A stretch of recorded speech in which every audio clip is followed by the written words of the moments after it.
Parte 4. Éxito. 16. Mujeres en el trabajo. El esfuerzo siempre tiene recompensa.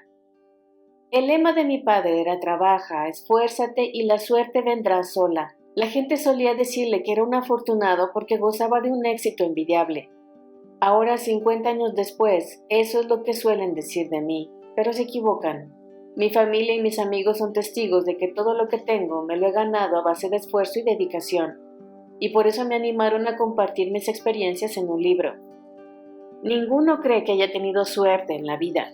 Quizá a simple vista parezca que aparecer en una valla publicitaria de Times Square o ser la imagen de Cover Girl a los 69 sean dos grandes golpes de suerte, y realmente lo son, pero tienes que trabajar mucho para atraer a esa suerte. Cuando nos mudamos a Toronto no nos permitieron vaciar la cuenta bancaria, por lo que solo pudimos llevar algo de efectivo. Había trabajado muchísimo para conseguir una vida cómoda y estable en Johannesburgo, pero el hecho de que me bloquearan las cuentas me obligó a empezar de cero otra vez. El gestor que llevaba mis cuentas en Johannesburgo nos podía enviar una pequeña cantidad de dinero al mes por cada miembro familiar que tuviese un carnet estudiantil, y como los 4 estábamos estudiando, recibíamos lo suficiente para llenar la nevera. Trabajaba como investigadora 10 horas a la semana y con ese sueldo pagaba el alquiler del apartamento. Enseguida empecé a buscar trabajo de modelo y con lo que ganaba me costeaba todo lo demás. Había firmado el contrato con la universidad enseguida porque querían que empezara de inmediato. Tenía una agenda muy apretada, apenas sin un hueco para mis hijos. No pude dedicar ni un solo día a buscar un instituto que se ajustase al perfil de Tosca. Un día se presentó con un montón de panfletos que ella misma había ido a recoger a varios institutos del vecindario para así poder elegir uno. Sin embargo, al repasar esos panfletos se dio cuenta de que quedaban varias semanas para que iniciara el curso académico. Vivíamos en un barrio bastante insulso, con muy poco entretenimiento, así que fue directa a una hamburguesería para pedir trabajo. ¿Cuántos días a la semana te gustaría trabajar?, le preguntaron. «Oh, yo puedo trabajar cada día», contestó ella. «No puedes trabajar más de 6 días a la semana, lo dicta la ley». Y entonces le preguntaron cuántas horas quería trabajar, a lo que ella respondió que 12 horas al día no estaría mal. Le comentaron que según dictaba la ley, su jornada laboral no podía superar las 8 horas al día.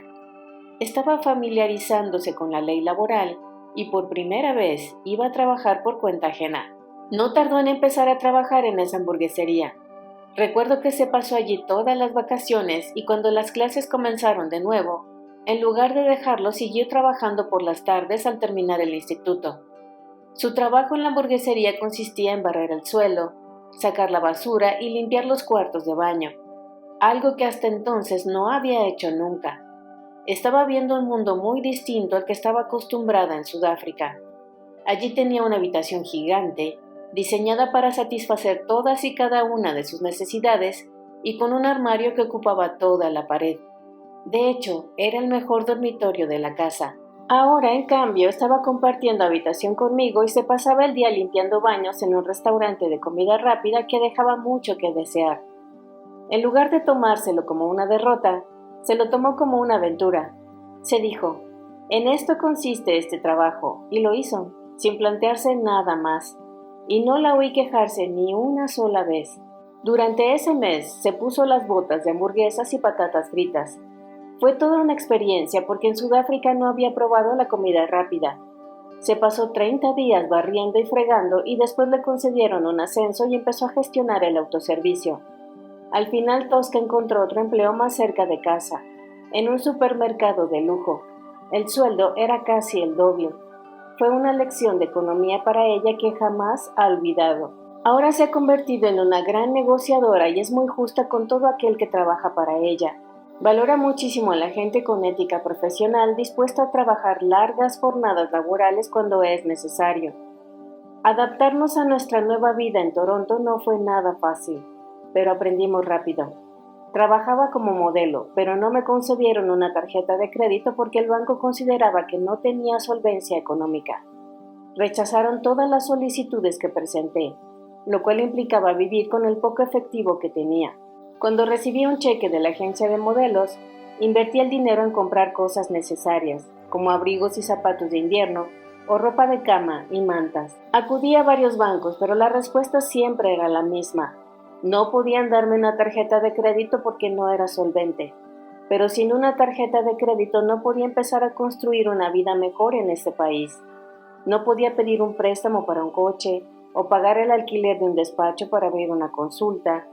Estaba atada de pies y manos. Alguien me comentó que los grandes almacenes no serían tan estrictos con mi situación económica, así que decidí solicitar una tarjeta para así poder acceder a una línea de crédito. Fui a Eaton's, unos grandes almacenes enormes y muy sofisticados. Me dijeron que no. Justificaron su decisión alegando que no estaban seguros de que pudiera pagar las cuotas, pero en la pared del despacho, justo encima del escritorio, había un cartel anunciando el Día de la Madre, y la modelo que aparecía en ese cartel era yo. Señalé el cartel y les dije que esa mujer era la misma que tenían delante de sus narices. Se pusieron muy contentos y cambiaron de opinión al instante. Te concederemos una tarjeta de crédito, me dijeron. Fue un golpe de suerte. Entonces recordé la sesión de fotos que había hecho para Eaton's. Pedí el día libre en la universidad y tomé un metro y un autobús para llegar al estudio. Pues bien, ese esfuerzo tuvo su recompensa. Nací en el seno de una familia privilegiada. Tuve unos padres buenos y sensatos que me proporcionaron una educación excelente. Decidí continuar formándome, sufragando todos los gastos de mi bolsillo, y logré abrir mi propia empresa en 8 ciudades de 3 países distintos. Heredé la belleza de mi madre y la altura de mi padre, que también era un hombre muy atractivo. Tuve suerte porque gracias a eso pude trabajar de modelo y ganar un dinero extra. Y ahora a mis 71 años todavía me gano bien la vida como modelo. Podría decirse que he tenido suerte, pero debo decir que me he dejado la piel para conseguir trabajos como modelo durante 50 años. Y todavía me esfuerzo día a día para mantener mi estado de salud y también para mantener el peso a raya. Lo sigo haciendo cada minuto de cada hora de cada día. Eso no es suerte, es trabajo duro. Si no has nacido rodeado de lujos y privilegios, debes encontrar tu talento, estimularlo, desarrollarlo y dedicarle tiempo y mucho trabajo. Compártelo con el resto del mundo a través de las redes sociales y con toda la gente que te rodea. Me atrevería a decir que tienes que olvidar de dónde vienes.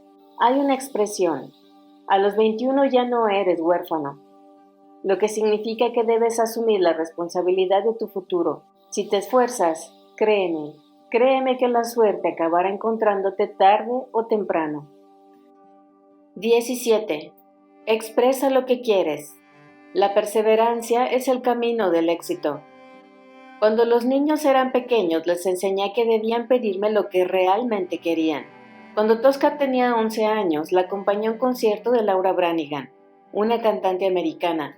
Se sabía todas sus canciones de memoria. Conocí al fotógrafo del resort donde iba a celebrarse el concierto y nos regaló un par de entradas. Por aquel entonces no habría podido pagarlas. También le dio a Tosca una fotografía de Laura cantando encima del escenario. Al día siguiente estábamos sentadas en un restaurante y en la mesa de al lado estaba Laura Branigan en persona almorzando. Tosca se moría de ganas por tener un autógrafo, pero le aterrorizaba pedírselo. No puedo ir y pedirle un autógrafo, repetía una y otra vez. El no ya lo tienes, pero si se lo pides amablemente puede ser que te diga que sí. Tosca se lo estuvo pensando durante un buen rato y al final dijo, de acuerdo. Se acercó a la mesa de Laura decidida a pedirle un autógrafo. Espera, ¿de dónde has sacado esta foto?, le respondió Laura. Nunca la había visto. Tosca le explicó que se la había regalado el fotógrafo del resort. Laura se la firmó. Tosca no cabía de sí de felicidad. Fue todo un logro para ella y nunca olvidó ese día. Cuando Tosca estaba buscando inversores para Passionflix, Kimball le dijo, si aceptan reunirse contigo es porque realmente les interesa el proyecto. Y así fue. Si el no es definitivo, no le des más vueltas. Pero si no tienes el no, sigue probando hasta conseguir el sí. Cada vez que me mudaba a otra ciudad, tenía que montar una nueva consulta de nutrición. En Sudáfrica era más fácil. Los médicos se emocionaban al saber que iban a abrir una consulta cerca de la suya y enseguida me recomendaban a sus pacientes. Cuando aterricé en Canadá, creí que le ocurriría lo mismo, pero me equivoqué. Si quería tener pacientes, no me iba a quedar más remedio que buscarlos. Empecé escribiendo cartas a médicos de Toronto y explicándoles que podía ayudar a sus pacientes. Descubrí que la mayoría de esas cartas no llegaron a manos de los médicos porque las recibían las chicas de recepción. Aún así, si envías 100 mensajes o 100 notas, siempre habrá alguien que responda. Después de haber enviado la primera tanda de cartas, pensé que el teléfono se había estropeado porque no había sonado ni una sola vez. Empecé a llamar a las consultas de los médicos. La mayoría de recepcionistas y secretarias me daban largas. Según ellas, los médicos no querían recibirme. Pero estaba segura de que si seguía llamando e insistiendo, conseguiría que alguno me concediera una entrevista o una reunión. Y eso fue lo que hice. Seguí mi propio consejo. El no ya lo tienes, así que no pierdes nada por preguntar. Recuerdo largas horas en las salas de espera. Cuando por fin el médico me recibía, le pedía que si tenía algún paciente con principios de diabetes, colesterol alto o presión alta, lo derivara a mi consulta. Sabía que si lograba que mejoraran sus hábitos alimentarios, sus análisis de sangre mejorarían en 3 meses, y sin sufrir los efectos secundarios de la medicación. Los médicos se mostraron un pelín reticentes al principio. El seguro médico no cubre el asesoramiento nutricional, solo cubre la medicación para la pérdida de peso, decían unos. Los pacientes no van a hacerte caso, decían otros. Estaba convencida de que los pacientes sí me harían caso, solo necesitaba una oportunidad. Si me recomendaban a algunos de sus pacientes, yo me aseguraría de que obtuvieran resultados. Es una regla de 3. Cuando adoptas unos buenos hábitos alimenticios, tienes más energía y te sientes mucho mejor. Pero no esperes ver resultados de la noche a la mañana, ya que es un cambio que exige tiempo y constancia. Esa era la base de mi asesoramiento nutricional. Al final, 4 médicos accedieron a enviarme a algunos pacientes para probar. No esperes resultados inmediatos. He atendido a pacientes que venían a mi consulta con un análisis de sangre que mostraba un índice de glucosa muy alto. 3 meses después, si habían seguido el plan al pie de la letra, habían perdido 10 kilos. Su índice de glucosa sanguínea también había bajado y el riesgo de sufrir diabetes también. En cuanto mis pacientes vieron los resultados con sus propios ojos, los médicos enseguida notaron la mejoría y de repente mi agenda empezó a llenarse. Tardé 6 meses en conseguir atender a pacientes desde las 7:30 de la mañana hasta las 7:30 de la tarde. Pasaba los fines de semana y las vacaciones haciendo todo el papeleo, enviando informes de los pacientes y redactando más cartas de presentación junto con folletos explicando en qué consistía mi trabajo. También me puse en contacto con periódicos, revistas y canales de televisión para aparecer en medios de comunicación. No fue fácil porque mi perfil no les interesaba. Todavía no era una nutricionista conocida. En un intento de darme a conocer, empecé a asistir a conferencias sobre alimentación y a dar charlas por un montón de centros. Fue un proceso muy largo. Siempre que daba una charla sobre nutrición, enviaba folletos a todas las empresas del sector. Di muchísimas y empecé a asesorar a empresas de la industria alimentaria. Poco después, me nombraron presidenta de la Consultoría de Nutricionistas de Ontario y meses después, presidenta de la Consultoría de Nutricionistas de Canadá. Y fue entonces cuando los medios de comunicación empezaron a llamarme a todas horas para hacerme consultas sobre un artículo o sobre nutrición. En 1994, 4 años después de que llegáramos a Toronto, di una charla en la Asociación de Nutrición de Canadá. Entre el público había un alto cargo de una editorial. Después de la charla me dijo, «Quiero que escribas un libro». Y eso ocurrió porque persistí, porque nunca me rendí. Algunas mujeres son tímidas o carecen de confianza en sí mismas o tienen miedo al rechazo. Sea por el motivo que sea, no se atreven a preguntar o a pedir lo que quieren. Por lo visto, los hombres no tienen el mismo problema. Muchos creen que son fantásticos y que merecen un empleo mejor, un aumento de sueldo, mejores condiciones laborales, el despacho de la esquina con grandes ventanales, a pesar de ser repulsivos e incompetentes. Lo he visto demasiadas veces. Una vez conocí a una mujer a la que acababan de despedir. Le pregunté dónde podía encontrar otro empleo. Me contestó que confiaba en que los astros se alinearan y el universo se pusiera de su parte. El clásico Dios proveerá. Le comenté que enviar su currículum a empresas podría ser una idea mejor. Si envías 20 currículums y no consigues un solo empleo, en fin, deja que te dé la bienvenida a mi mundo. Recuerda que a veces la persistencia funciona. No siempre es verdad. Pero si pides algo y te dicen que no, lo superas y sigues adelante. Pero si realmente quieres algo, tienes que insistir. 18. Siéntete fantástica. No te hundas en la miseria. Todos mis hijos han ido a la universidad que ellos mismos eligieron. Trabajaba para la Universidad de Toronto, por lo que mis hijos podrían haber estudiado en ella gratis si hubiesen querido hacer medicina o derecho.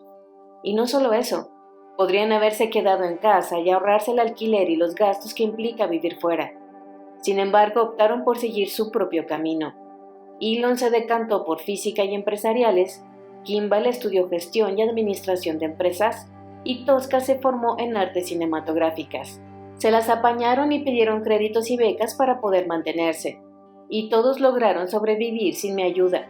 Me gustó que quisieran ser independientes y labrarse su propio futuro, o tal vez estuviesen cansados de mi sopa de alubias. La gente me decía que iba a sufrir el síndrome del nido vacío porque me desvivía por mis hijos. Tenía bastante sentido. Muchos de mis pacientes me habían confesado que les embargó una profunda tristeza el día que sus hijos se marcharon de casa, así que supuse que también me pasaría a mí. Pero no fue así. Al parecer, los problemas que afectan a los demás no tienen por qué afectarte a ti. Tal y como dijo un nonagenario, el 95% de las cosas que te preocupan jamás llegan a ocurrir. Tosca fue la última en abandonar el nido. No puedo creer que tenga tanta libertad, me dije. Por primera vez en 20 años estaba viviendo totalmente sola. Se me había abierto todo el mundo de posibilidades. Ahora podía ir al gimnasio por las tardes, dejar de planear las cenas de la semana y pasearme desnuda por la casa. Lo hice una sola vez. Después preferí ponerme una camiseta. Y después me ofrecieron escribir un libro. Y la calma y la serenidad se terminó. Me plantaba frente al ordenador 5 horas cada noche y 12 los fines de semana. Tardé 3 meses en escribir el primer borrador. Me moría de ganas por enseñárselo a mis hijos. Una vez al mes visitaba a uno de mis 3 hijos. Ahorraba $2,000 al mes y los invertía en un vuelo de ida y vuelta y en pagarles todo lo que necesitaran. Buscaba el vuelo más barato y cogía un autobús al aeropuerto porque no podía permitirme un taxi. A veces encontraba vuelos por $150. El resto del dinero lo gastaba en ellos, en cualquier cosa que quisieran, ya fuese comida, ropa o cosas para casa. Una vez fui a Wharton a ver a Elon. ¿Qué quieres hacer?, le pregunté. Vayamos a Nueva York, propuso Elon. Así que cogimos un tren hasta Nueva York y nos recorrimos la ciudad de cabo a rabo como 2 buenos turistas. Recuerdo que nos sentamos en el Rockefeller Center y le entregué el manuscrito para que le echara un vistazo.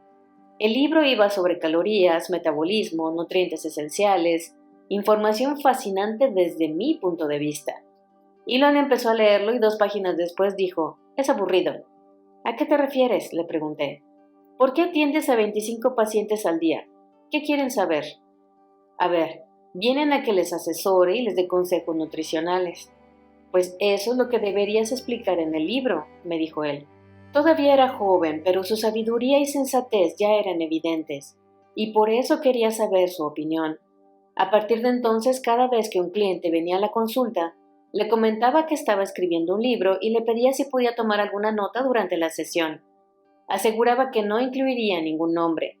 Acumulé muchísimo material, además de planes de alimentación. Me surgieron que hablara sobre imagen personal y autoestima, porque siempre que venían a verme les daba todo tipo de consejos, como que se cambiaran el color de pelo, se arriesgaran y jugaran con la moda, caminaran con la espalda bien recta e intentaran sonreír más. Incluí toda esa información en el libro y la siguiente vez que se lo mostré a mis hijos, la reacción fue un pelín más entusiasta. Todo el mundo aportó un granito de arena. Kimball editó mi primer libro 5 veces, aunque Tosca jura y perjura que fueron 6. Recuerdo a mi madre leyendo el libro en voz alta para comprobar si las frases fluían bien. Tenía la suerte de formar parte de una familia muy unida. Nos ayudábamos los unos a los otros a conseguir el éxito, a triunfar. Cuando la editorial lo recibió, decidió titularlo Feel Fantastic, Siéntete fantástico, porque así era como el lector se iba a sentir al terminar el libro. Querían que apareciese en la cubierta del libro. Sufragaron los gastos de la sesión de fotos y contraté un fotógrafo que conocía y admiraba. Julia se encargó del estilismo. Llevaba un traje chaqueta rojo, el más caro que jamás había comprado. Pero amorticé la inversión y vaya si lo hice. Me lo puse en multitud de ocasiones, sobre todo en charlas y conferencias. Por aquella época las redes sociales todavía no existían, así que nadie se percató de que siempre llevaba el mismo traje. Por fin mi carrera profesional había arrancado. Me llamaban a todas horas para dar charlas sobre nutrición, lo cual también me ayudaba a hacer promoción del libro. Una de las empresas que me contrató fue Kellogg's. En esa conferencia mencioné la importancia de comer sano y equilibrado y de la autoestima, porque cuando uno se alimenta de comida nutritiva, enseguida se siente mejor consigo mismo y tiene más energía. Eso marcó un antes y un después. Kellogg's contactó con la editorial para incluir la cubierta del libro en una caja de cereales Special K como parte de su campaña para promocionar la autoestima de las mujeres. Fui la primera nutricionista en escribir un libro que había aparecido en miles de cajas de cereales y con una fotografía mía en la cubierta. Eso sí me hizo sentir fantástica. Kay se volvió loca el día que fue al supermercado y vio las estanterías repletas de cajas de cereales con mi fotografía. «Es mi hermana gemela», le dijo a un desconocido que pasaba por allí. Pero en lugar de quedarse impresionado y boquiabierto, se dio a la fuga. Cuando Kay me lo contó, nos tronchamos de la risa. Estaba viviendo un momento maravilloso. Tenía trabajo por doquier, mis hijos estaban estudiando en la universidad y había publicado un libro. Llevaba muchos años de alquiler y a los 46 sentí que había llegado el momento de aceptar un nuevo reto, adquirir una propiedad. Había ahorrado algo de dinero y le había echado el ojo a una casita adosada de 2 pisos que había justo al lado de mi consulta en Toronto. Por aquellos tiempos, en Canadá solo tenías que poner un 5% de depósito. La casa costaba $200,000 y tenía 10,000 en el banco. Era la primera vez en mi vida que tenía ahorros. Fui al banco y rellené la solicitud en aquel centro comercial de lujo. El director me había visto trabajar de modelo en sus instalaciones, por lo que asumí que no me pondría muchos impedimentos. Sabía que tenía trabajo porque lo había visto con sus propios ojos. Estaba convencida de que aceptaría mi solicitud. Pero pasaron 2 semanas. Silencio absoluto. No pude esperar más, así que fui al centro comercial y me planté frente al director. Me aseguraste que me darías una respuesta en una semana y ya han pasado 2. Te han rechazado, respondió el director avergonzado. Según la compañía, no había tenido suficientes ingresos durante los últimos 5 años, y además era la única nutricionista que trabajaba en la consulta, por lo que me consideraban una candidata de alto riesgo. No iban a concederme la hipoteca. Me quedé atónita, desanimada y desilusionada. Había sido una cliente excepcional y además me habían visto trabajar de modelo en su propio centro comercial. Y a pesar de todo eso habían rechazado mi solicitud. No podía hundirme en la miseria. Tenía que volver a la consulta y atender a mis pacientes. Ese problemilla tan solo había retrasado mis planes. No los había anulado por completo. Lo único que tenía que hacer era ahorrar un poco más de dinero. Al margen de todo esto, Kimball estaba trabajando en Toronto y utilizaba el teléfono de mi consulta para charlar con Elon cada día. La factura de teléfono fue de $800. Tras recuperarme del susto, le dije que en lugar de hablar tanto con Elon por teléfono, debería ir a verlo a Palo Alto, California. Y eso fue lo que hizo. Se mudó a Silicon Valley para intentar lanzar su primera empresa de tecnología, justo después del boom de Internet. Su primera empresa se llamaba Zip2. Ofrecía mapas e indicaciones para llegar a cualquier dirección postal, y sus clientes potenciales eran periódicos de fama mundial. Mis hijos habían tenido una idea innovadora y, en mi humilde opinión, una idea que haría la vida más fácil a sus clientes. Quería hacer todo lo que estuviera en mi mano para apoyarlos. Estaban inmersos en elaborar y desarrollar su plan empresarial e iban a verlos cada 6 semanas. Me ocupaba de comprarles comida, ropa y cosas para la casa y pagaba todos los gastos de impresión. Ninguno de los dos podía tener una tarjeta de crédito en Estados Unidos, por lo que les presté la mía canadiense.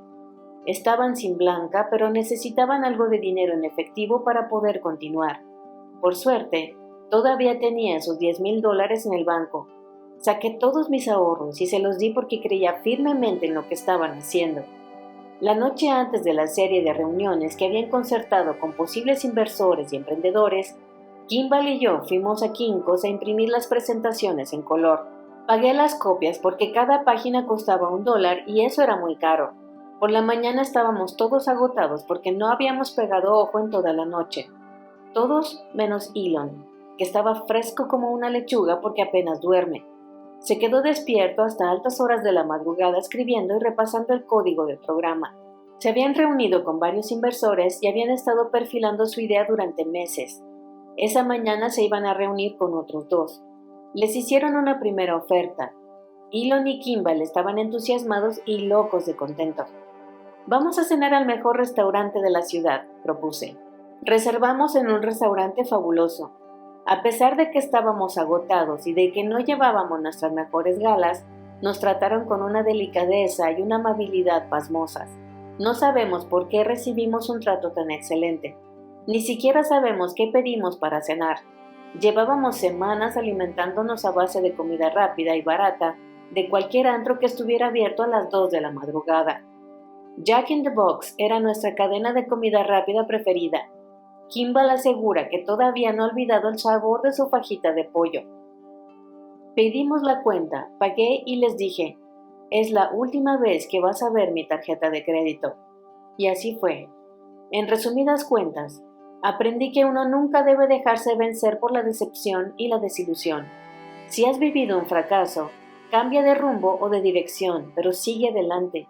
Si te despiden o no consigues el trabajo con el que tanto sueñas, olvídate de él y no tires la toalla. Si no te consideran un buen candidato para concederte una hipoteca, no dejes de trabajar y esfuérzate para ahorrar algo de dinero y así demostrar al banco que se había equivocado contigo. Me he topado con obstáculos durante toda mi vida. No tuve un matrimonio feliz y las relaciones posteriores tampoco fueron para tirar cohetes. Me han rechazado en un sinfín de empleos. Mi vida se ha venido abajo en muchísimas ocasiones. Algunas han sido tan desgarradoras que he tenido que mudarme de ciudad e incluso de país. En cuanto a las relaciones sentimentales, cada vez que un hombre me dejaba, me derrumbaba. Al principio tardaba 6 meses en reponerme, después 3, después 3 semanas y después 3 días. Ojalá no hubiese perdido tanto tiempo regordeándome en mi tristeza y en mi soledad. Cuando uno se queda anclado en una relación que se ha terminado para siempre, se vuelve una persona un poco molesta y sin duda poco atractiva, por lo que la gente tiende a alejarse de ella. Cada vez que un paciente entraba en la consulta con cara larga, le decía que por favor caminase con la espalda bien recta y con la sonrisa en la cara. No estaba dispuesta a permitir que mis pacientes me arruinaran el día. Ellos siempre se reían y me daban las gracias por el consejo. Cada final de mes necesitaba que me contrataran como modelo porque me quedaba más que un puñado de dólares. Si me rechazaban para el trabajo me hundía y también me asustaba. Ahora ya me he acostumbrado e incluso me atrevería a decir que me alegra cuando pasa porque así puedo disfrutar de mi perro. A él le encanta que esté en casa. Lo mejor de cumplir años es que cada vez que te enfrentas a una decepción ya tienes experiencia previa, así que te recuperas mucho más rápido. Mi consejo es que seas optimista y positivo. El tiempo lo cura todo. Intenta recuperarte de los batacazos que te va a dar la vida más rápido que yo. Y ¿por qué no? Adopta un perrito. 19. Mira siempre hacia adelante. Empezar de cero podría ser lo más sensato. Todo el mundo tiene motivos para mudarse a otra ciudad o a otro país. Debe haber un motivo de peso para hacerlo, ya que las mudanzas no son fáciles. Mi madre se marchó de Moose Jaw porque anhelaba tener una vida mejor. Se desencantó por Regina, donde fundó su propia empresa, aunque antes hizo una parada en Nueva York y Chicago para completar su formación académica como bailarina. Mi padre dejó la granja en la que se había criado para convertirse en quiropráctico y se instaló en Regina, donde conoció a mi madre. Cuando nos mudamos a Sudáfrica, Eligió Pretoria por los preciosos jacarandas que inundaban la ciudad, unos árboles que dan una flor lila muy aromática. Esas primeras mudanzas pretendían mejorar mi educación o mi carrera profesional. Años después me mudé de ciudad porque no tenía alternativa o porque necesitaba escapar de una situación dolorosa. Y años más tarde, porque quería estar más cerca de mis hijos o porque buscaba un lugar donde ser feliz. Cabe decir que también soy inquieta por naturaleza, que me gusta explorar y conocer nuevas ciudades, nuevos países y nuevas culturas. Mi hermana gemela dice que soy culo de mal asiento. Cuando mis hijos se marcharon de casa, lo hicieron para labrarse un mejor futuro, para acceder a una educación al alcance de unos pocos o para formar su propia familia. A lo largo de toda mi vida me he mudado varias veces para estar más cerca de ellos, más lejos y más cerca otra vez. De adulta he vivido en 3 países y en 9 ciudades distintas. Ninguno de esos cambios ha sido pan comido. Lo más difícil, mudarse de país. Recuerdo que cuando la ley canadiense cambió, mis hijos se emocionaron porque al fin podrían solicitar la nacionalidad y desplazarse a Estados Unidos. El proceso no fue fácil. Meses y meses de papeleo y burocracia. Filas interminables para entregar toda la documentación. Horas y horas sentados en una sala de espera. Rellenar miles de formularios y solicitudes. Cuando por fin recibí mi nacionalidad canadiense, me dijeron que no necesitaba todos esos trámites porque había nacido en Canadá. Durante los años que viví en Toronto me mudé 2 veces de apartamento. En Nueva York, 3. Lo preveía con mucha antelación y solo me llevaba las pertenencias que más apreciaba o valoraba, aquellas por las que estaba dispuesta a pagar el costo de traslado. Lo primero que guardaba en cajas era mi colección de cuadernos de investigación. Ocupaban mucho espacio, pesaban como un muerto y me costaba una fortuna trasladarlos. Por suerte, ahora con internet, solo tengo que llevarme el portátil. Guardo todos mis trabajos de investigación online. Debes aprender a ser organizado, pero te aconsejo que te deshagas de toda la basura que te aporta nada, tanto física como mental. Aunque llevaba una vida llena de felicidad y éxitos profesionales en Toronto, mis hijos querían que viviera un poco más cerca de ellos. No me había planteado volver a mudarme. A decir verdad, me había hecho la idea de que viviría en Toronto hasta el fin de mis días. Ese era el plan, pero tal vez había llegado el momento de trazar uno nuevo. Mudarme a Estados Unidos fue todavía más difícil. Mi padre había nacido en Minneapolis, así que fui al Consulado General de los Estados Unidos de Toronto para ver si era posible que me concedieran la nacionalidad. Esperé varias horas junto con otros 200 emigrantes potenciales. Me entregaron un fajo de papeles que tenía que rellenar y me dijeron que debía presentar documentación que acreditara que mi padre era americano. Tardé 6 meses en recopilar todos los documentos necesarios.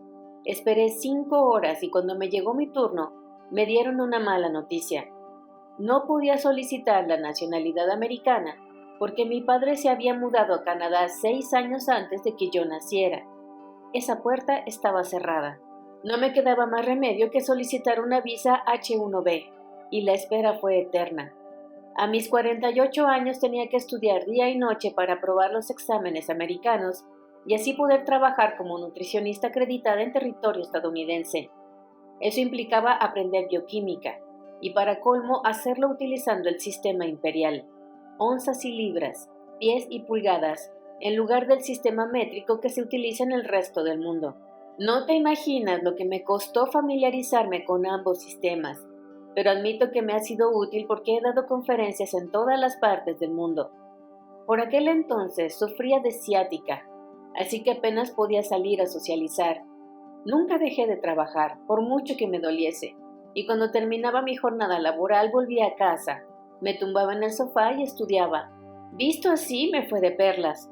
Aprobé los exámenes, vendí la consulta de dietética y nutrición de Toronto y me mudé junto con mis hijos a Mountain View, vista a las montañas en inglés.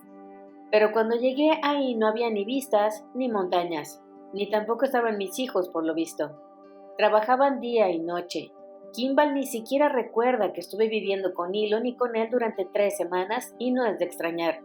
Trabajaban las 24 horas del día. Necesito una vida, me dije. Necesito mudarme a una ciudad más grande. Sí, Quiero probar suerte en San Francisco. Disponía de un presupuesto bastante ajustado porque todavía no había abierto mi consulta, así que no tenía pacientes. El dinero que había sacado de la venta de mi última consulta no iba a durar para siempre.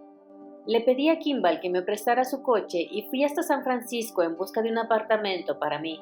Como no tenía solvencia crediticia en Estados Unidos, me puse un traje chaqueta para parecer una mujer profesional y respetable. Firmé un cheque bancario y esperé a una fila larguísima con la esperanza de que me concedieran un alquiler. Pero no fue así. Después de mucho insistir, encontré un agente inmobiliario dispuesto a alquilarme un apartamento amueblado de una habitación en Nob Hill y a dejarme pagar con mi tarjeta de crédito canadiense. Me vino de maravilla porque no había traído muchas cosas, además de mis apuntes y libros sobre dietética y nutrición. Los amigos que venían a visitarme se quedaban patidifusos al ver dónde vivía. Era un apartamento viejo y anticuado que no encajaba en absoluto con mi estilo, pero me daba lo mismo porque era una ganga. Y lo mejor de todo era que en la planta baja había una biblioteca que podía utilizar como despacho privado. Una vez más, inicié el tedioso proceso de escribir a médicos para tratar de convencerlos de que me derivaran a algunos de sus pacientes. Empecé a dar charlas y conferencias en San Francisco, la mayoría de ellas sin cobrar un solo dólar, porque era una recién llegada a la ciudad y necesitaba darme a conocer. Esas charlas gratuitas solían estar mal organizadas y el público podía contarse con los dedos de una mano. Pero no me importó porque a veces conseguía algún paciente. Durante ese periodo de tiempo aprendí que cuanto más cobras, mejor trato recibes. Cada vez que iba a dar una charla, imprimía el programa y lo utilizaba para hacer publicidad de mi consulta. Lo enviaba por correo a todas las asociaciones de dietética y empresas de alimentación para informarles de que estaba disponible para trabajar, pero al parecer no lograba impresionarlos. Estaba tardando demasiado en conseguir pacientes y el negocio no parecía arrancar. Como guinda del pastel, el dinero iba terminándose. 3 meses después estaba hecha un mar de lágrimas porque ya no podía pagar el alquiler. Llamé a mis hijos. Kimball se quedó de piedra. Era la primera vez que me oía llorar a lágrima viva. Enseguida se ofrecieron a pagarme el alquiler. En un primer momento no quise aceptar su ayuda, pero insistieron hasta que di mi brazo a torcer.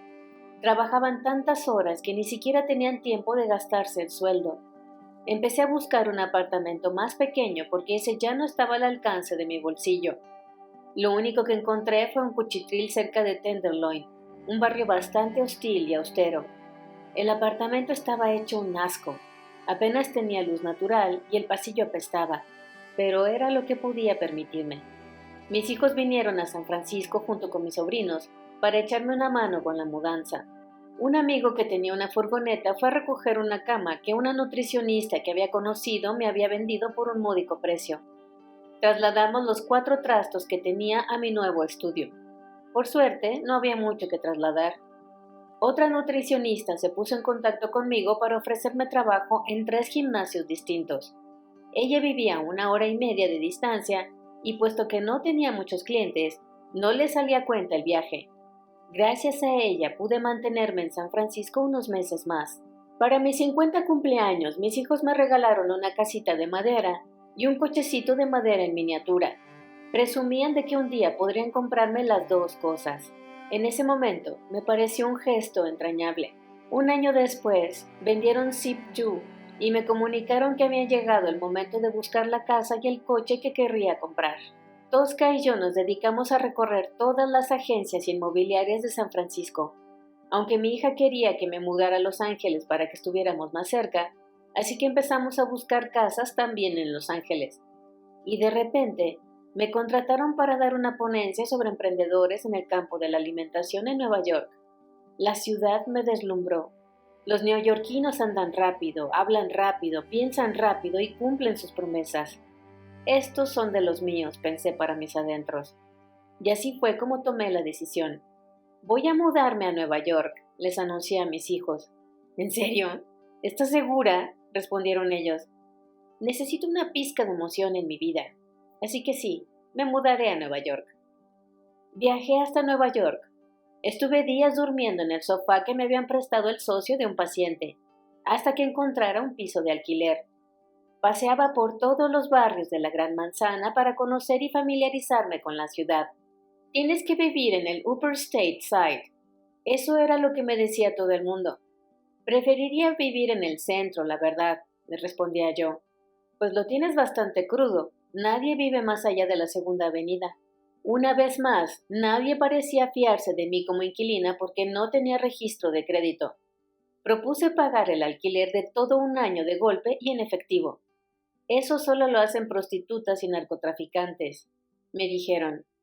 Alguien me recomendó que alquilara un estudio amueblado que aceptase un pago mensual a través de mi tarjeta de crédito canadiense.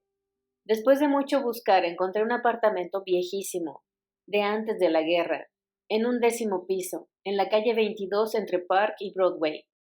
Era lo único que se ajustaba a mi presupuesto de compra. Tenía unos enormes ventanales con vistas a unas 30 torres de agua. Según me dijeron, las vistas eran increíbles. Pensé que viviría en Nueva York el resto de mi vida porque esa ciudad tiene un encanto especial. Te hace sentir que estás en el corazón del mundo. Sin embargo, tuve un problema con la cooperativa, como le ocurre a todo el mundo, y me desencanté un poco. Fue una etapa bastante triste.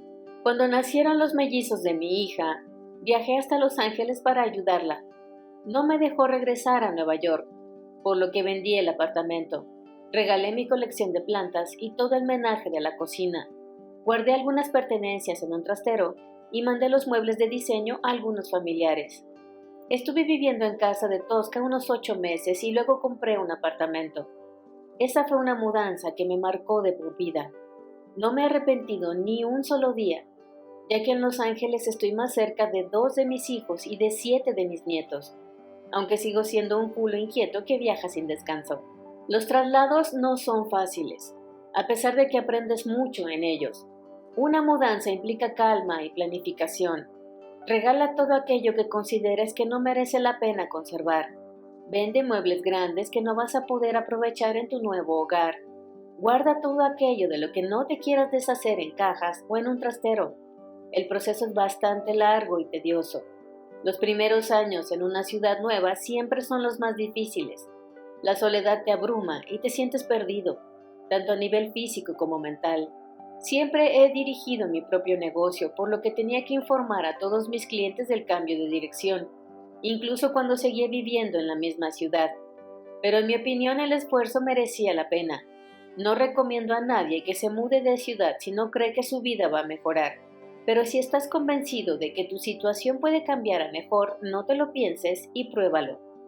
Múdate por algún motivo, ya sea para explorar mejores oportunidades, huir de situaciones dolorosas o complicadas, o simplemente por probar suerte. Es lo mejor que puedes hacer, créeme. 20. Sal de tu zona de confort. Expande tus límites. En esta vida tendrás que hacer cosas con las que no te sientas del todo cómodo, como por ejemplo hablar en público. Es algo que suele aterrorizar a mucha gente. Tal vez tengas que levantarte y hacer las presentaciones pertinentes antes de una reunión, o meterte en el bolsillo de un cliente de la empresa, o convencer a un puñado de inversores de que lo que intentas hacer merece la pena de verdad. Reconozco que cuando me subo a una tarima para dar una charla, me siento como pez en el agua. Para mí, hablar en público no supone ningún problema. Me siento cómoda y segura hablando sobre alimentación y bienestar, ya que he seguido formándome y estudiando. Cada 5 años he aprobado los 75 exámenes que me acreditan como nutricionista y estoy al día de las últimas investigaciones sobre el tema. Nunca me he sentido fuera de lugar en el mundillo del modelaje. Soy modelo comercial, lo que significa que mi imagen puede aparecer en catálogos y en publicidad de todo tipo de productos. Aerolíneas, hoteles, productos dentales, de cabello, de maquillaje y un largo etcétera. Pero centrémonos en situaciones verdaderamente incómodas o peliagudas. Aterrizar en una ciudad nueva y entrar en una sala repleta de desconocidos intimida a cualquiera, aunque ya he abordado ese tema en otro capítulo. Quiero mencionar algunas de las situaciones más embarazosas con las que he tenido que lidiar en mi carrera profesional como modelo desde que pasé la barrera de los 60. Posar desnuda, 2 veces. Cuando me ofrecieron posar desnuda para la revista Time, dije, no hagas desnudos. pero insistieron en que hiciera esa sesión de fotos. Llamé a Kimball y a Tosca para comentarles la propuesta. Tosca fue tajante. No haces desnudos. Kimball, sin embargo, opinaba lo contrario. Mamá, estamos hablando de la revista Time. No puedes dejar pasar la oportunidad, será genial. Y llevaba toda la razón, fue genial. Si te ponen algo que escapa de tu zona de confort, no te sientas culpable por rechazar la oferta. Me pasé 50 años rechazando desnudos, pero cuando la oferta vino de la mano de la revista Time, una publicación seria con años de experiencia, pensé que era el momento de probarlo. El fotógrafo era famoso por tomar instantáneas maravillosas, así que me lancé a la piscina de cabeza. Estaba nerviosa porque era la primera vez que iba a posar desnuda frente a una cámara y no sabía si me iba a sentir cómoda, pero manejaron la situación con una delicadeza impresionante. 2 chicas me ayudaron a prepararme y arreglarme para la sesión. Me hicieron una manicura muy natural y realizaron un trabajo de maquillaje y peluquería espectaculares. Me sentaron en el suelo y colocaron un espejo delante de mí para que así pudiera ver cómo iba quedando las fotografías. Poco después entró el fotógrafo. Apretó el disparador de su cámara varias veces y se marchó. La verdad es que todo fue rodado. El resultado de la sesión fue una serie de retratos preciosos. El fotógrafo demostró su buen gusto y sensibilidad, desde luego. Sin embargo, en el último momento decidieron publicar esas fotografías en la sección de salud y no en la portada de la revista. Mi agente se puso hecha una furia y por lo visto al fotógrafo también le molestó ese cambio de última hora, porque ese no era el trato que nos habían prometido. A mí no me indignó tanto, la verdad. Al fin y al cabo, no me entusiasmaba la idea de que mi desnudo estuviera en todos los kioscos del país. El semanario New York se puso en contacto con mi agente de Nueva Jersey porque también quería que posara desnuda para la revista, pero imitando el famoso posado de Demi Moore. Querían que pareciese que estaba embarazada. Recuerdo que estaba con Tosca cuando me informaron de la noticia. No lo vas a creer, le dije. Quieren que haga el mismo posado que Demi Moore. Acéptalo, exclamó Tosca, entusiasmada. ¿Por qué crees que debería aceptar la propuesta? Porque se trata de un posado icónico, mamá, respondió ella. No quería hacerlo, pero mi hija me hizo cambiar de opinión. La revista buscaba un retrato natural y desenfadado, aunque con una iluminación bastante potente. No querían disimular mis arrugas ni líneas de expresión. De hecho, pretendían que aparentara 70 años, en lugar de los 62 que por aquel entonces tenía. Querían ponerme años encima, pero la verdad es que no me importó. No era la primera vez que me pasaba. Me puse unas braguitas de color bisón y unas pezoneras del mismo tono, pero aún así me sentía totalmente desnuda. Trajeron a una mujer embarazada a la sesión de fotos. Tan solo le faltaba una semana para dar a luz. Olvidó advertirles que tenía un tatuaje justo en la parte inferior del vientre, así que tuvieron que retocar la imagen y borrárselo. Nos fotografiaron a las 2 y después, con la inestimable ayuda de un programa de edición fotográfica, sustituyeron mi barriga por la suya para así crear el efecto del embarazo. La imagen dio vuelta al mundo. Apareció en programas de televisión y en prensa escrita. El titular que acompañaba la portada se leía: «Es demasiado mayor para esto. Padres primerizos con más de 50. La última frontera para criar a un hijo». Fue muy curioso porque meses después, en una sesión de fotos, la gente se quedó boquiabierta al ver que había recuperado la figura tan rápido. Tuve que explicarles que no estaba embarazada, que tenía 62 años. Después de protagonizar esa portada, mucha gente me preguntaba si posar desnuda me había hecho sentir una mujer más libre. No, me sentí cohibida e incómoda durante la sesión y también cuando tuve la revista entre las manos. Traté de disimular porque soy modelo y soy profesional. Accedí a posar desnuda porque confiaba ciegamente en ambas revistas.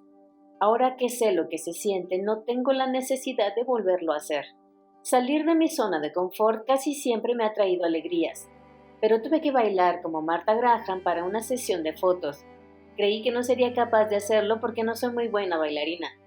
Recuerdo visualizar muchísimos videos. En algunas de las instantáneas aparecía con el bailarín principal de una compañía de ballet. Me dijo que me dejara caer en sus brazos. Lo hice y la sensación fue maravillosa. Tenía unos brazos fuertes y robustos. Las fotografías quedaron impresionantes. Parecía una bailarina profesional. El problema es que desde entonces todo el mundo quiere que baile en las sesiones de fotos. Cuando CoverGirl me contrató como imagen de la marca, se empeñaron en que bailara en una azotea, subida en unos tacones de infarto. Traté de convencerles de que no iba a poder hacerlo, pero por culpa de aquel artículo sobre Martha Graham, insistieron. Al final tuve que ceder, pero pedí que me trajeran a una coreógrafa, y lo hicieron. Ella bailaba detrás de la cámara y yo copiaba todos sus movimientos. Al día de hoy todavía me piden que baile en las sesiones de fotos. ¿Quién lo habría dicho? En un editorial para Hypebeast, ataviada con ropa propia de un rapero para atraer a toda una generación de millennials y para demostrar a la población que las abuelas también podemos llevar marcas de ropa casual, moderna y deportiva. Me tragué todos los episodios de la serie Empire para tratar de averiguar cómo bailaban las estrellas protagonistas. Ojalá hubiera prestado más atención a los pasos. Sin embargo, aquellas fotografías fueron todo un éxito. Desprendían naturalidad y diversión y me abrieron un mundo nuevo a la industria de la moda. Gracias a esa sensación pudimos demostrar que la moda no entiende de edades. Lo que he aprendido es que a veces uno puede sentirse incómodo con un estilo en particular, pero antes de negarte en rotundo a probar algo, dale una oportunidad y no dejes que nada, ni siquiera la edad, te limite. 21. Insta famosa. Nunca es tarde para aprender una tecnología nueva. Doy gracias a la tecnología por existir. Sí, aprender cómo funcionan ciertas tecnologías puede ser un proceso frustrante y aburrido, pero a mí me ha cambiado la vida a mejor. Y no solo a mí, sino a toda mi familia. Nunca hemos huido del cambio, sobre todo si podría enriquecer o mejorar nuestro trabajo, nuestra vida y el planeta. Y la mayoría de esos cambios han sido tecnológicos. La tecnología ha evolucionado muchísimo en las últimas décadas. Cuando tenía 8 años, ayudaba a mi padre en su consulta. Redactaba informes y cartas con una máquina de escribir que pesaba 1 quintal y que utilizaba una cinta de tinta que tenía que cambiar a mano. Las máquinas de escribir fueron modernizándose con el paso del tiempo y casi con 40 años me hice con mi primer procesador de texto. Me parecía asombroso. Podía introducir cambios y correcciones a los documentos, pero no podía conservarlos. Una vez revisadas las páginas, las imprimía y si era necesario volvía a teclear cada palabra de nuevo. Así era el copiar y pegar, original. Cortabas las páginas, extendías todos los trozos de papel por el suelo y los pegabas siguiendo un orden. Y entonces volvías a escribir a máquina el texto. Pasé a mi máquina mi primera tesis doctoral 14 veces. Tardé 4 años en redactar la versión final. En cambio, escribí mi segunda tesis en tan solo 15 meses. Eso fue porque para entonces ya tenía un ordenador. Internet todavía no había llegado a nuestros hogares hasta que me mudé a San Francisco. Mis hijos adivinaron el inmenso potencial que tenía la tecnología y se convirtieron en vanguardistas.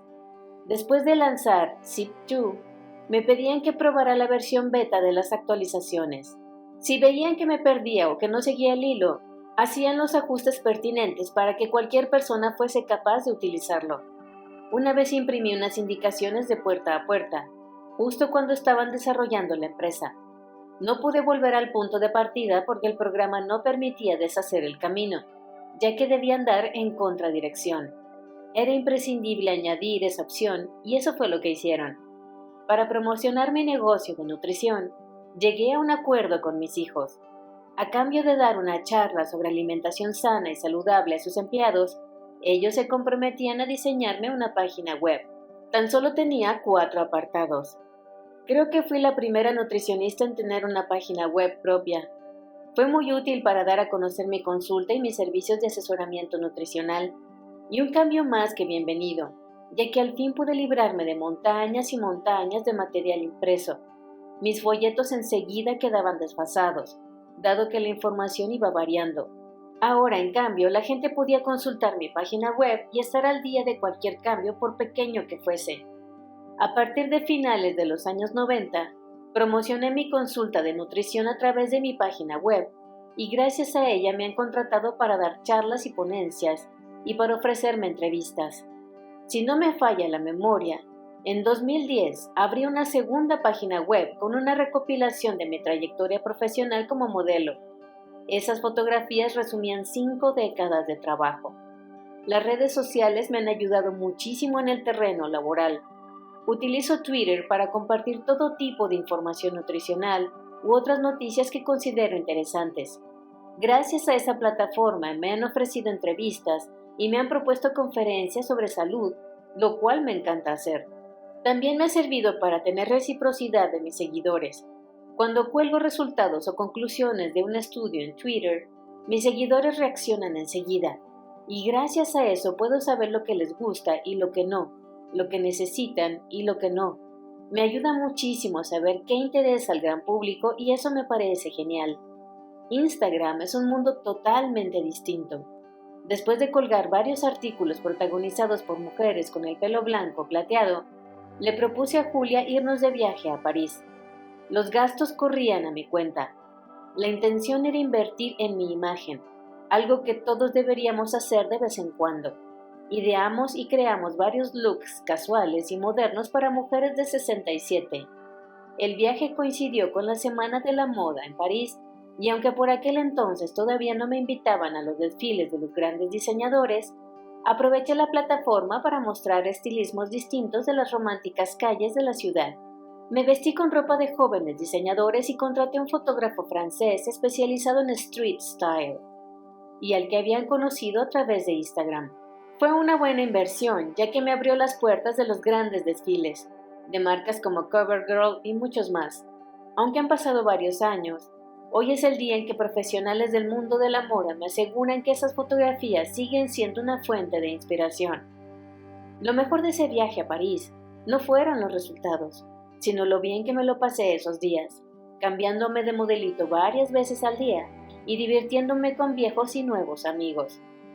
Gracias a las redes sociales, IMG Modelos se puso en contacto conmigo para contratarme. CoverGirl me convirtió en la imagen de su línea de maquillaje y por fin pude despedirme de hacer casting para trabajos como modelo y dejar de competir. Las redes sociales me conectaron con el mundo de la alta costura. Un diseñador vio unas fotografías que había colgado en mi página de Facebook y me mandó una invitación para el estreno de su película en Los Ángeles. Le pedí a una amiga que me acompañara. No conocíamos a nadie. Después publiqué una fotografía del estreno en mis redes sociales y casi de inmediato el diseñador me pidió que desfilara en su pasarela. Jamás había desfilado en la Semana de la Moda en Nueva York. ¿Quién iba a imaginarse que a los 67 fuesen a proponerme un desfile de alta costura? Llevé un precioso vestido blanco y plateado. Parecía una novia, solo que tenía el pelo totalmente blanco. Mis amigas, que estaban escondidas entre el público, me dijeron que los invitados se pusieron a gritar y aplaudir al verme aparecer en la pasarela. Todo el mundo se quedó boquiabierto al ver a una modelo de mi edad desfilando con ese vestido. Como broche de oro, el diseñador nos pidió a otra modelo y a mí que desfiláramos a su lado. Fue un momento muy especial. En cuanto vi el potencial de Facebook e Instagram, anuncié a bombo y platillo que iba a estar en Nueva York. Muchos fotógrafos me escribieron para proponerme una sesión de fotos. No rechacé a ninguno. Uno nunca sabe qué fotografías van a quedar más vistosas, más originales o más bonitas, así que nunca digas que no. Como era de esperar, algunas de esas instantáneas quedaron horrorosas y otras preciosas. Compartí las que más me gustaron en mis redes sociales y de ahí surgieron nuevas ofertas de trabajo como modelo. Mucha gente dice que la tecnología aísla a las personas y hace que seamos seres más solitarios, más individualistas y más egoístas, pero yo no comparto esa opinión. En mi caso, la tecnología me ha permitido conocer a personas maravillosas, recuperar viejas amistades y captar el interés de clientes potenciales. Gracias a ella, cuando un amigo ve que estoy en su ciudad por trabajo o por placer, me envía un mensaje y podemos vernos ese mismo día. Es increíble poder comunicarse con gente que está en la otra punta del mundo, o incluso verles la cara mientras charlamos. Es una locura. Puedo hacer un FaceTime con mi hermana gemela cada noche. Mis nietos que viven en California se la pasan en grande jugando con sus primos en Nueva York o Colorado, lo cual es genial porque esa conexión ayuda a que no pierdan el contacto. Antes, cuando queríamos contarnos algo, teníamos que recurrir a un telegrama si era urgente, o a una llamada telefónica, o a una carta que, con suerte, llegaría un mes y medio más tarde a su destinatario. Así que la tecnología moderna ha sido toda una bendición. La tecnología también puede ser un tormento, es verdad, y estar al día de todo es casi una quimera.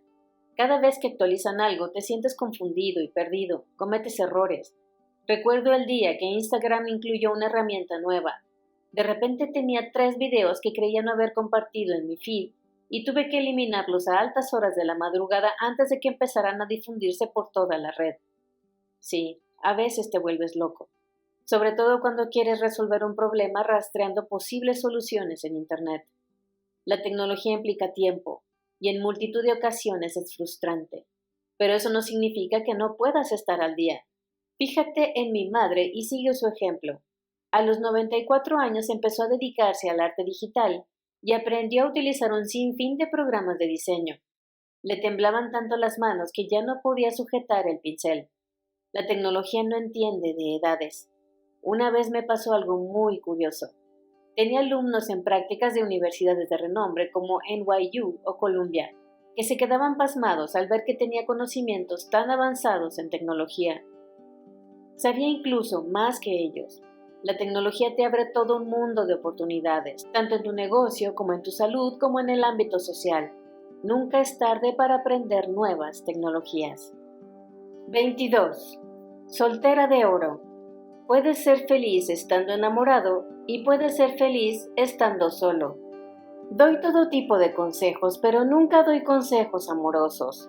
He gozado de muchos éxitos en mi vida, salvo en lo referente al amor. He conocido a muchos hombres y aunque algunos me han llegado a gustar, no me he enamorado perdidamente de ninguno.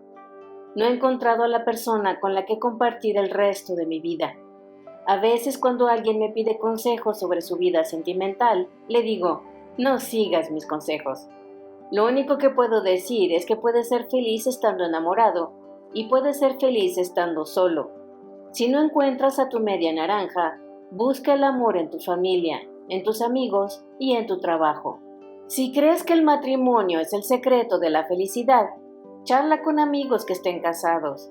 De joven nadie me dijo que no pudiese ser feliz sin estar casada, pero todo el mundo se casaba a los 20 años. Esa era la tendencia en aquella época. La soltería no estaba bien vista. Me encantaría saber cuántas de esas parejas son felices o siguen casadas. Encontrar un buen compañero de vida es maravilloso. Mis padres vivieron un matrimonio feliz, igual que mis hermanos y que Kay, mi hermana gemela. Encontraron la felicidad en su pareja. Yo me separé cuando tenía 31 años, es decir, hace 40. La gente siempre me dice que encontraré el amor cuando menos me lo espere. Nunca lo he esperado y nunca lo he encontrado. A veces lo he intentado, pero no he conocido a ningún hombre capaz de hacerme más feliz que yo misma. Empecé a salir con chicos a los 13 años por hacerle un favor a mi hermana. Conoció a su novio en la academia de baile en la que trabajábamos entonces, y puesto que mis padres no le permitían estar a solas con él, teníamos que ingeniárnoslas para tener citas dobles. Según él, encontrarme un noviete iba a ser pan comido, pero nunca me presentaron a un chico que me pareciese realmente interesante.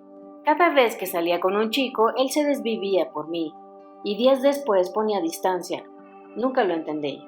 Relaciones de tira y afloja, así las llamaban. Eran relaciones dañinas y tóxicas. Cuando cumplí los 15 años y empecé a hacer mis pininos como modelo, los chicos empezaron a verme como una joven famosa e inalcanzable para ellos, por lo que ni siquiera se atrevían a pedirme una cita. Los sábados por la noche acompañaba a mi hermana y a su novio a un cine al aire libre. A ellos no les importaba.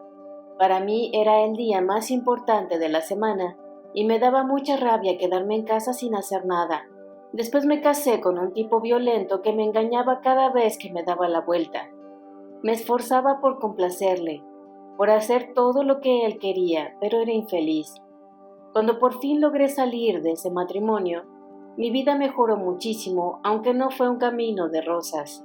Después del divorcio no tenía ni idea de cómo seducir a un hombre, ni de cómo comportarme en una cita. Si un tipo me invitaba a cenar, iba. Si me parecía desagradable o poco interesante, no volvía a salir con él.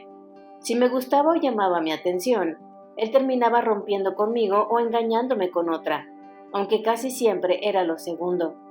Si hurgaba un poco de su pasado, descubría que también había engañado a su esposa, o a su prometida, o a su novia.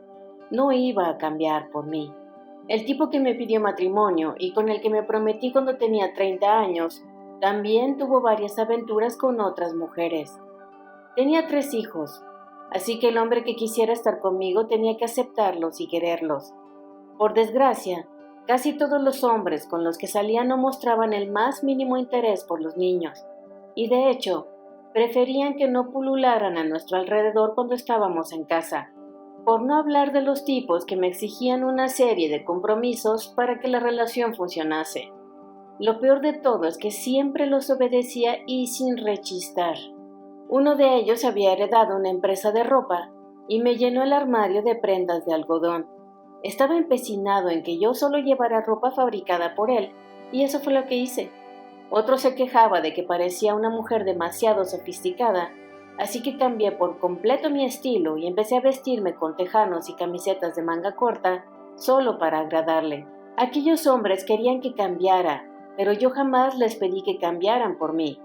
Tuvo que pasar mucho tiempo para darme cuenta de que si anhelaba una relación sana, romántica y sincera, no debía tolerar ciertas exigencias y ser tan transigente con el sexo opuesto. Dejé de silenciar mi opinión y de adaptarme a los hombres, pero las cosas tampoco mejoraron. Reconozco que algo cambió porque al menos ya no me tomaban tanto el pelo. Me consuelo sabiendo que aprendí y mucho. Fui un imán de tarados e imbéciles durante mi adolescencia, pero también a los 20 y a los 30. Después de cumplir los 40 conocí a hombres maravillosos, pero ninguno que me deslumbrara y enamorara lo suficiente como para querer pasar el resto de mi vida con él. Con los 50 recién cumplidos, decidí lanzarme a la piscina y apuntarme a una página web para encontrar pareja online. Vivía en Nueva York y quería darle una oportunidad al amor.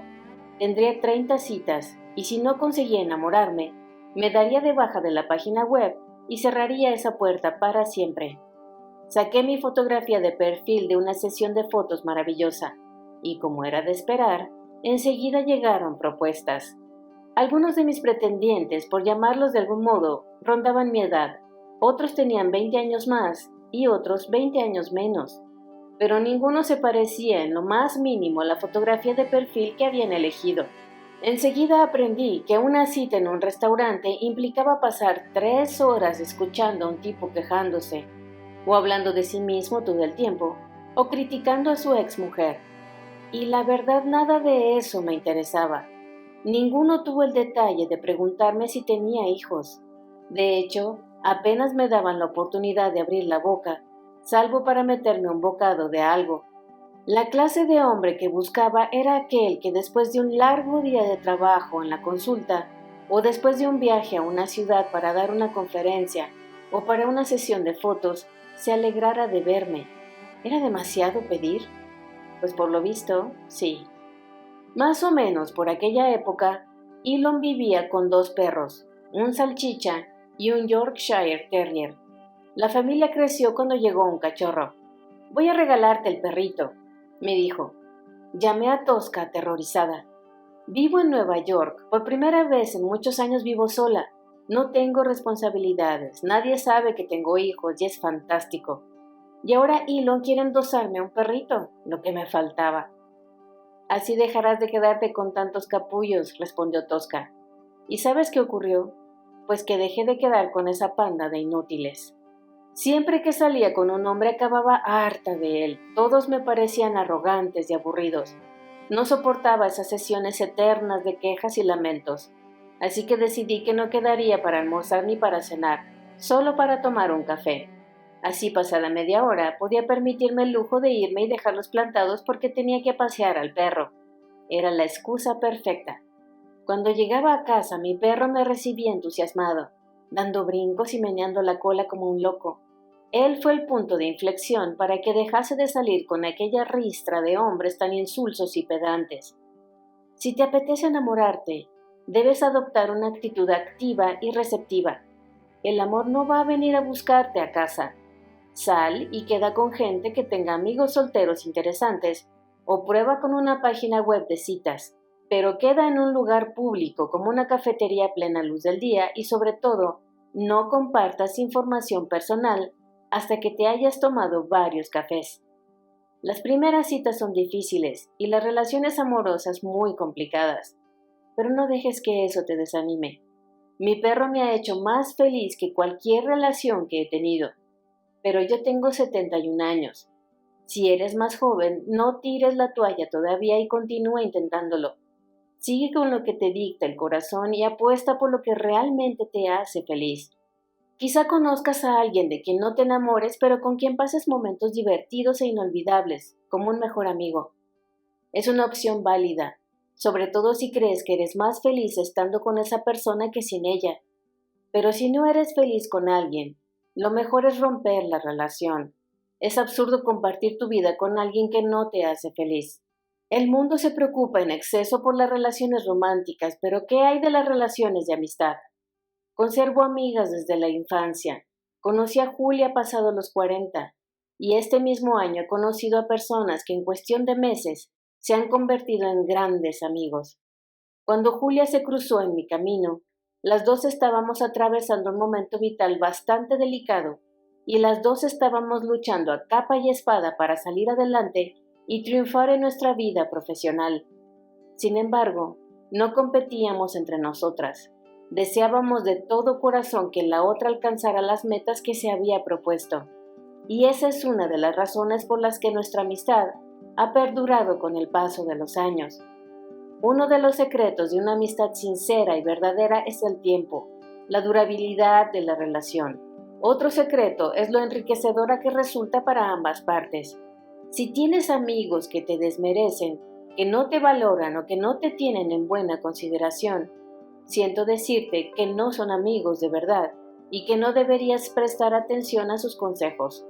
Julia dice que siempre hemos sido la animadora de la otra y no podría estar más de acuerdo con ella. Nos encanta pasar tiempo juntas y compartimos el mismo sentido del humor. Las dos somos unas maniáticas de la puntualidad y nos dejamos la piel en el trabajo. Nunca hemos perdido el contacto. Siempre que podemos hacemos alguna escapada juntas, a Milán, París, Doha, Budapest. Y si no podemos coincidir, hacemos un FaceTime cada semana. Para mí es una suerte tener amigos con quienes puedo ser yo misma. Viví con mis padres y hermanos hasta que cumplí los 21 años, y después con mis hijos. Ahora vivo completamente sola y me encanta. Entre mis amigos y mi trabajo, recibo invitaciones a cenas y a fiestas casi cada semana. Intento reunir a la familia siempre que hay alguna novedad o algún lanzamiento, ya sea un restaurante, un automóvil, una organización sin ánimo de lucro, una película o un cohete. A veces, mis nietos vienen a Nueva York y se quedan un par de días a dormir. Construimos fuertes con las sábanas y las almohadas. A pesar de no tener una relación romántica, no siento que a mi vida le falte nada. Con mis amigos y mi familia tengo más que suficiente. De vez en cuando me gusta quedarme en casa y disfrutar de una noche de calma y tranquilidad junto a mi perro, Del Rey, aunque sea un sábado. Mi madre siempre decía, si eres más feliz cuando estás sin él que con él, deja la relación. Si eres más feliz cuando estás con él que sin él, apuesta por la relación. Me alegra poder decir que Del Rey y yo mantenemos una relación sana y sincera.